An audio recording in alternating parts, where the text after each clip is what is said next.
Good morning student. आज हम discuss करेंगे heads of income salary. Components of basic salary. The provision pertaining to income under the head salary are contained in sections 15, 16 and 17. Salary includes fee, commission and bonus, allowance, perquisites, retirement benefits. Component of gross salary. Deduction from salary, standard deduction, entertainment allowance and professional tax. After deducting these, we can get net salary of a person. Basic charges under section 15. Section 15 deal with the basis of charges. Salary is chargeable to tax either on due basis or on received basis, whichever is earlier. However, where any salary paid in advance is assessed in the year of payment, it cannot be subsequently brought to tax in the year in which it become due. If the salary paid in arrears has already been assessed on due basis, the same cannot be taxed again when it is paid. Advance salary. Advance salary is taxable when it is received by the employee irrespective of the fact whether it is due or not. It may so happen that when advance salary is included and charged in a particular previous year, the rate of tax at which the employee is assessed may be higher than the normal rate of the tax to which he would have been assessed. Arrear of salary. Normally speaking, salary arrear must be charged on due basis. Point to consider: A. Salary income is chargeable to tax on due basis or received basis, whichever is earlier. B. Existence of relationship of employer and employee is must between the payer and payee to tax the income under the head. C. Income from salary taxable during the year shall consist of the following: salary due from employer, including former employer, to taxpayer during the previous year, whether paid or not. Second, salary paid to employer, including former employer, to taxpayer during the previous year before it became due. Third, arrear of the salary paid by the employer to taxpayer during the previous year if not charged to tax in any earlier year. Exemptions, exceptions: remuneration, bonus, commission received by a partner from the firm is not taxable under the head salaries, rather it would be taxable under the head business or profession. Salary, perquisites and profit in lieu of salary, section 17. Meaning, the meaning of term salary for the purpose of income tax is much wider than what is normally understood.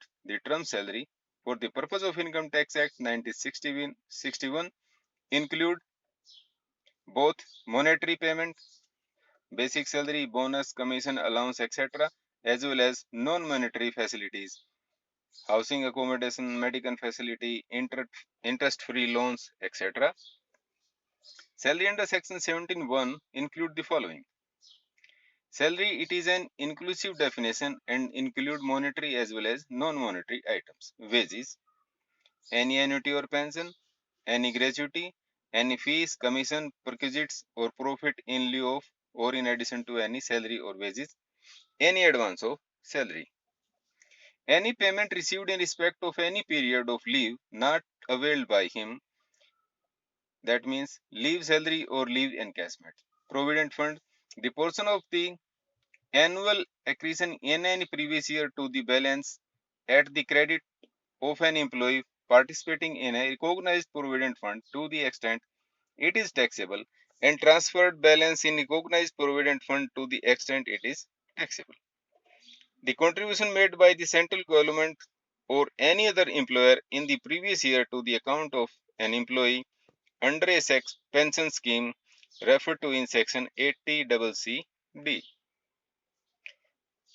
Fully taxable allowances, entertainment allowances, DNS allowances, overtime allowances, fixed medical allowances, city compensatory allowances, interim allowances, servant allowances, project allowances, tiffin lunch dinner allowances, any other cash allowances, warden allowances, non-practicing allowances.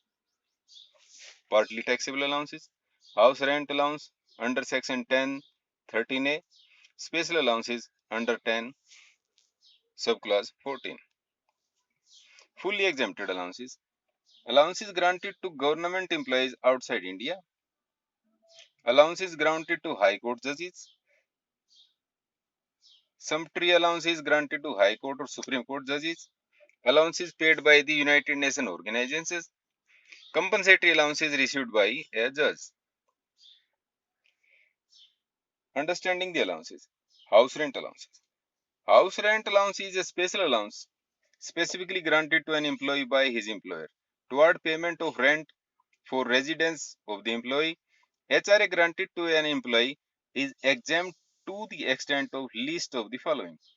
The deduction available is the list of the following amounts: actual rent received, 50% of basic salary plus DA for those living in metro cities, 40% for non-metros, or actual rent paid less 10% of basic salary plus DA. What is house rent allowance? House rent allowance is component of income under the head salary provided by the employer to his employees for rented accommodation. HRA comes under the section 10 of Income Tax Act 1961, and the exemption can be claimed partly or fully. HRA taxable and HRA exempted can be calculated by using the latest HRA calculator. It is based on the salary of a person. Some other factor like DNS allowance, commission earned, city of the residence, metro or non-metro city impact the calculation of the place of residence. Is a metro city, then employee can avail an exemption up to 50% of the salary. For other cities, the entitlement is up to 40% of the salary. For the purpose of calculation of HRA exemption, the salary is defined as the sum of the basic salary, DNS allowance, and other commissions. Example of exempt HRA calculation. Suppose an individual with a monthly basic salary of rupees 50,000 receive HRA of rupees 25,000 per month and pay in excess rupees 12,000 rent for an accommodation in a metro city. To avail HRA benefit, the list of the following amount yearly is exempted, rest is taxable. Actual HRA received is rupees 25,000 per month is equal to 3 lakh per year. 50% of salary in metro city is equal to 3 lakhs. Excess of rent paid annually over 10% of annual salary is rupees 12,000 into 12 minus 10% of the salary is equal to 1,44,000 minus 60,000 is equal to 84,000 rupees. The rupees 84,000 is the least amount of the above obtained figure. So the 84,000 is the exempted house rent allowance. What are the frequently asked questions on house rent allowances? Who can claim HRA? House rent allowances can be claimed by those employees who are living in a rented accommodation. Self-employed individuals and those who live in their own houses cannot claim HRA. When do I have to provide PAN information of my landlord? If the annual rent paid by you exceed rupees 1 lakh in one financial year, the landlord PAN's detail need to be provided. When I have to submit rent receipt, if the monthly rent exceed rupees 3,000, the rent receipt need to be submitted. What are the documents required for HRA exemptions? As per the notification issued by the government, a person claiming HRA for over rupees 1 lakh need to furnish name, address and PAN detail of landlord apart from giving the rent receipt. Children education allowance. Normally rupees 100 per month per child up to a maximum of 2 children is given by the employer. The allowance granted to an employee to meet the hostel expenditure on his children, rupees 300 per month per child up to a maximum of 2 children. Transport allowance. Any transport allowance is granted to an employee to meet his expenditure for the purpose of commuting between the place of his residence and the place of his duty shall be exempted to the extent of 1600 rupees per month. For person who is blind or deaf and dumb or orthopedically handicapped with disability of lower extremities of the body, to meet his expenditure for commuting between his residence and place of duty shall be exempted to extent of rupees 3200 per month. CT compensatory allowances. CT compensatory allowances is normally intended to compensate the employees for the higher cost of living in cities. It is taxable irrespective of the fact whether it is given as compensation for the performing his duties in a particular place or under special circumstances. Entertainment allowances. This allowance is given to employees to meet the expenses toward hospitality in receiving customers, etc. The Act give a deduction toward entertainment allowance only to a government employee. Annuity or pension. Meaning of annuity. As per the definition, annuity is treated as salary. Annuity is a sum payable in respect of a particular year. It is yearly grant. If a person invests some money, entitle him to series of equal annual sums.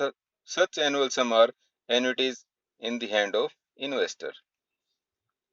Annuity received from a present employer is to be taxed as a salary. It does not matter whether it is paid in pursuance of contractual obligation or voluntary. Annuity received from past employer is taxable as profit in lieu of salary. Annuity received from person other than employer is taxable as income from other sources. Pension. Pension is of two types, commuted and uncommuted. Uncommuted pensions. Uncommuted pension refer to pension received periodically. It is fully taxable in the hand of both government and non-government employees. Commuted pension. Commutation means interchange.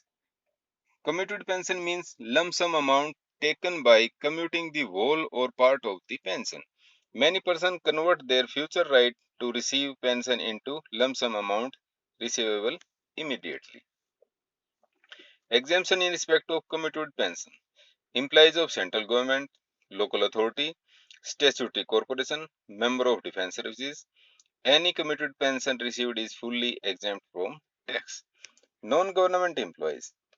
Any commuted pension received is exempt from tax in the following manner. If the employee is in receipt of gratuity, exemption up to one-third of the amount of pension which he would have received had he commuted the whole of the pension. If the employee does not receive any gratuity, exemption one half of the amount of pension which he would have received had he commuted the whole of the pension. Gratuity. Gratuity is a voluntary payment made by an employer in appreciation of service rendered by the employee. Nowadays, gratuity has become a normal payment applicable to all employees. In fact, Payment of Gratuity Act 1972 is a statutory recognition of the concept of gratuity. Almost all employers enter into an agreement with employees to pay gratuity.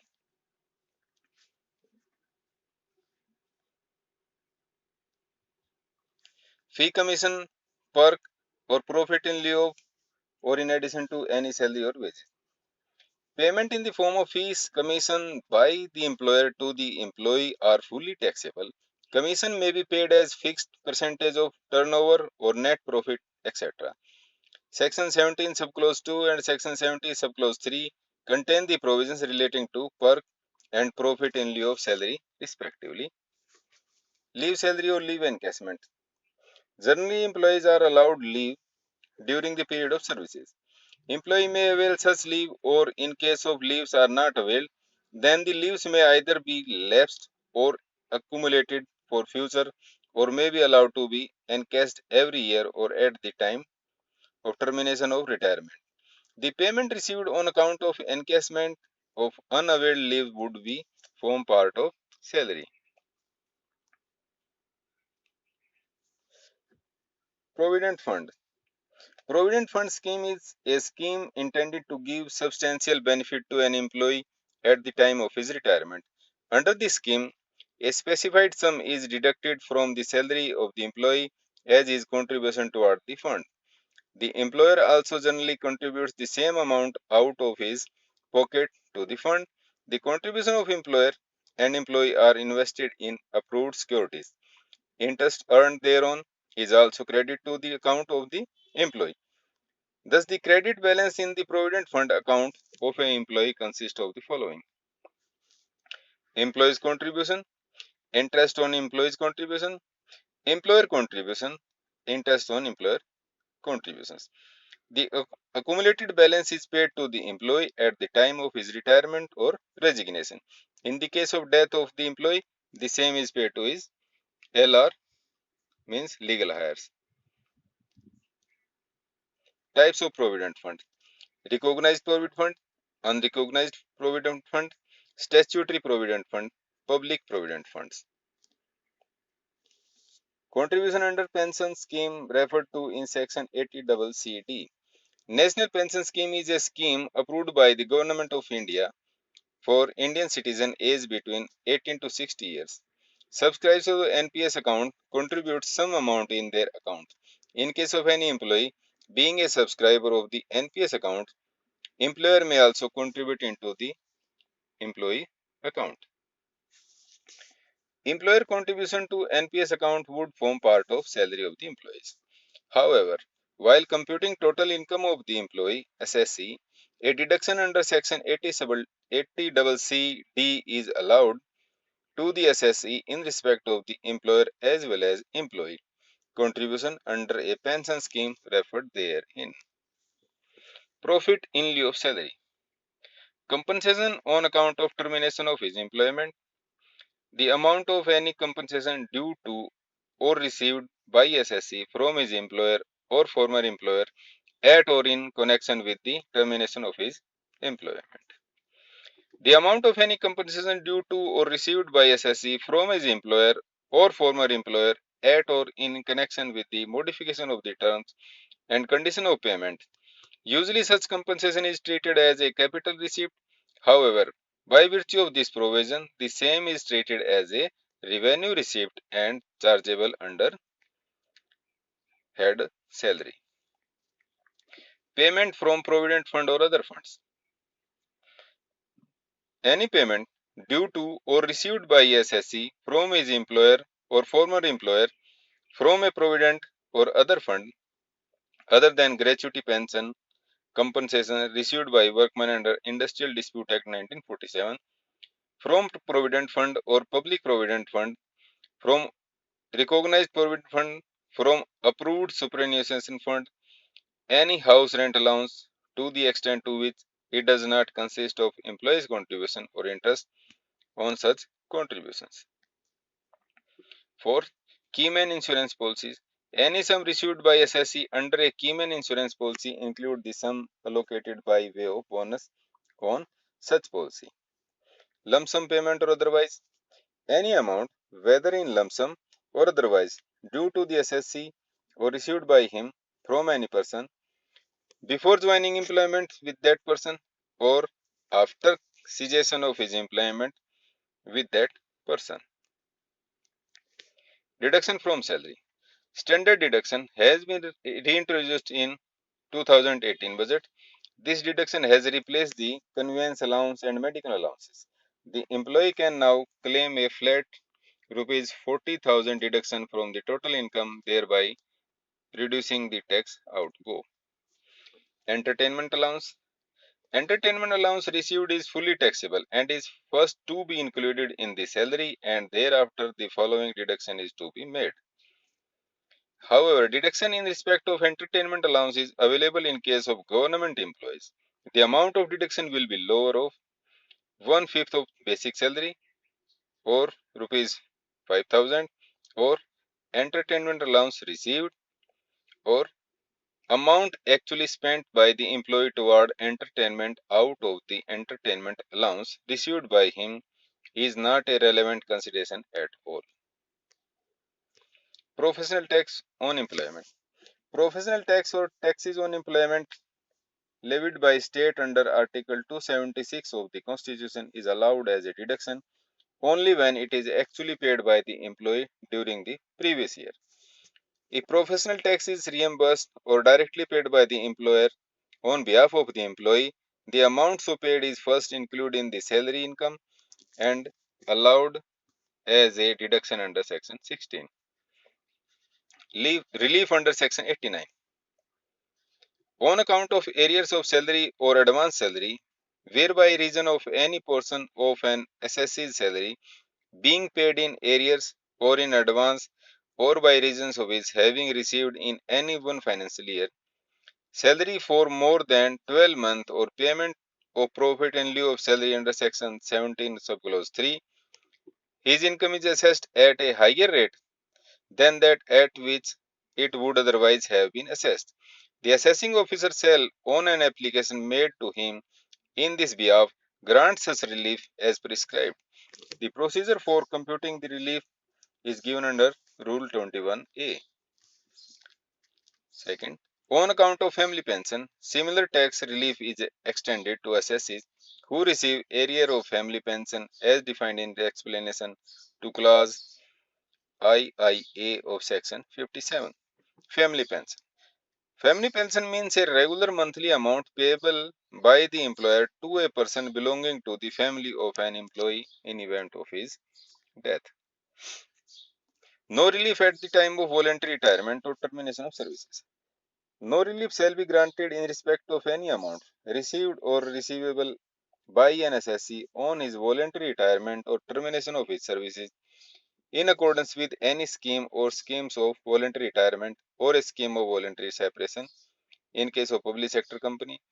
If exemption under section 10 subclause C in respect of such compensation received on voluntary retirement or termination of his services or voluntary separation has been claimed by the assessee in respect of the same assessment year or any other assessment year. Thanks.